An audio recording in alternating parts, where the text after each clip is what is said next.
आउज़ुबिल्लाहि मिनश्शैतानिर्रजीम बिस्मिल्लाहिर्रहमानिर्रहीम। अस्सलाम वालेकुम माय यूट्यूब फैमिली, कैसे हैं आप? उम्मीद करती हूँ कि सब ठीक होंगे, खैर खैरियत से होंगे। तो यहाँ आपको मेरे बैकग्राउंड पे पीछे एक बिल्ली की आवाज़ आ रही होगी।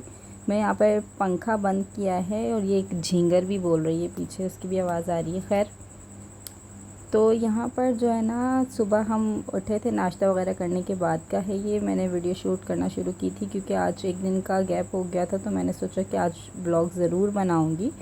तो मैंने यहाँ पर ब्लॉग स्टार्ट किया था। यहाँ पर बच्चों ने नाश्ता वगैरह कर लिया था। दोपहर के 12 बज रहे थे।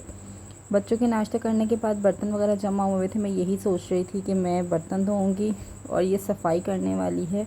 तो यहाँ पर बच्चों ने सुल्तान को फीडर वगैरह बना के दिया था, तो मैं बस उठने ही लगी थी कि मैं काम वगैरह कर लूँ। तो सारे बच्चे अपने अपने मतलब ट्यूशन मदरसे वगैरह सब जाते हैं, उसके बाद आके खेलते हैं। तो यहाँ पर बच्चों के मदरसे वगैरह तो आज गए नहीं थे, तो घर पे ही थे। बच्चों ने खेलते खेलते क्या किया है कि सुल्तान साहब ने की ज़िद और गिरा दिया नीचे ये लोशन। आपको वाइट वाइट नज़र आ रहा होगा। सुल्तान ने लोशन गिरा दिया था और मज़ीद गिराने की ज़िद कर रहे थे। जब मैंने इनसे पकड़ा लोशन कि ये मुझे दे दो, मैं रख दूँ, तो ये दे नहीं रहे थे, मज़ीद ज़िद कर रहे थे कि मुझे चाहिए और गिराना है, मज़ीद गिराना है। खैर, इन्होंने पूरा लोशन गिरा दिया था, पूरा पैक लोशन था, इन्होंने पूरा नीचे से गिरा दिया। मैंने थोड़ा सा उठाने की कोशिश की थी, बट वो यूज़ के काबिल नहीं रहा था, तो मैंने उसको छोड़ दिया था। फिर उसके बाद यहाँ सुल्तान जो है यहाँ पर खेल रहे थे, इनके साथ बच्चों के साथ खेल रहे थे। तो मैं सोच रही थी कि आज खाने पकाने का क्या करना है, सफाई भी करनी है, खाना भी बनाना है। तो थोड़ी देर मैंने कहा चलो बच्चों के साथ बैठ जाऊँ, टाइम स्पेंड कर लूँ, क्योंकि सुल्तान आज बहुत ज़िद कर रहे थे। तो इस वजह से मैं बच्चों के साथ बैठी हुई थी। फिर उसके बाद मैंने सुल्तान को बहुत मुश्किल से बहलाया था। कभी इनको मैं ग्लासेस पकड़ा रही थी, कभी मैं इनको कुछ पकड़ा रही थी। बार बार आ रहे थे कि ग्लासेस लगाओ, कभी कुछ लगाओ। बच्चों के साथ खेल रहे थे। तो आज जैसे फ्राइडे था, तो ना नमाज़ पढ़ने दे रहे थे, ना कुछ करने दे रहे थे। मैंने कुछ भी नहीं अभी तक किया था, बस बच्चों के साथ ही लगी हुई थी। ख़ास तौर पे सुल्तान के साथ बहुत ज़्यादा इनका मुझे ख़्याल रखना पड़ता है, इसलिए कि ये कोई भी बात पीछे पड़ जाते हैं तो बोलते हैं बस चाहिए, ये चाहिए, यही करना है, वही करना है, और ज़िद करके बात मनवा के छोड़ते हैं। खैर, यहाँ पर मैंने थोड़ा काम कर लिया था, बर्तन वगैरह वॉश कर लिए थे और मैं आज खाना बनाने की तैयारी कर रही थी। तो मेरे हस्बैंड कह रहे थे कि आज अचार गोश्त बना लो। काफ़ी टाइम हो गया कि अचार गोश्त नहीं बनाया, तो मैंने सोचा चलें सही अचार गोश्त ही बना लेती हूँ। तो इसकी सिंपल सी रेसिपी मैं आपको दूंगी कि गोश्त को अच्छी तरीके से वॉश किया था मैंने। कुर्बानी का ही गोश्त है, वैसे तो हमारा ख़त्म हो चुका था, लेकिन थोड़ा सा पड़ा हुआ था। तो 1 या 2 पोटली पड़ी हुई थी, हाफ केजी की होगी। तो वो मैंने यहाँ पर लेके अच्छे से डिफ्रोस्ट करके वॉश कर लिया था। वॉश करने के बाद मैंने उसके अंदर जिंजर गार्लिक का पेस्ट डाला था। पेस्ट डालने के बाद मैंने इसके अंदर 1 पाव दही डाल दिया था और 1 साशे इसका अचार गोश्त का डाल दिया था। अचार गोश्त के अंदर जो है मिर्चें डलती हैं, वो नींबू डाल के और मसाला भर के मिर्चें डलती हैं, लेकिन मैं वो नींबू और मसाला नहीं डालती हूँ।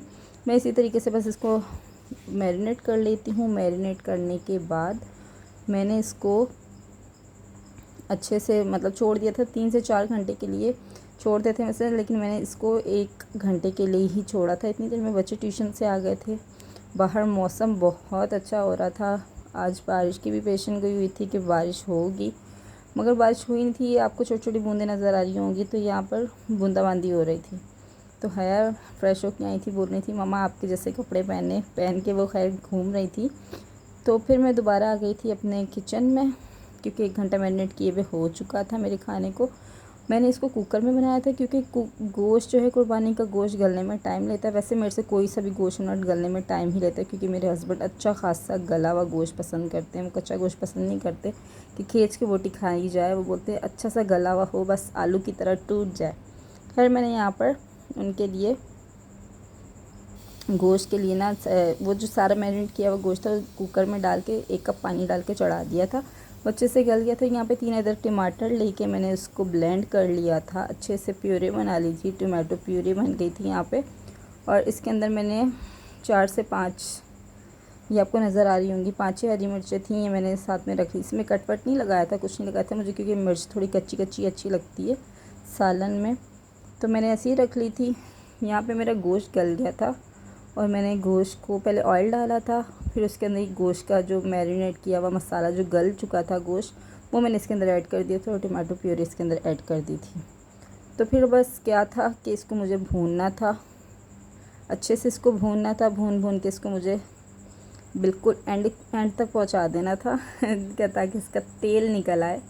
खैर तो इनका तेल, इसकी जब तक तरी आ जाती है ऊपर, तीरा जिसको कहते हैं, तेल कहते हैं, ऑयल कहते हैं, जो भी है, तो वो जब तक आ जाता है इसको हम अच्छे तरीके से भुनाई करते हैं, क्योंकि सालन की भुनाई से ही उसकी जान आती है।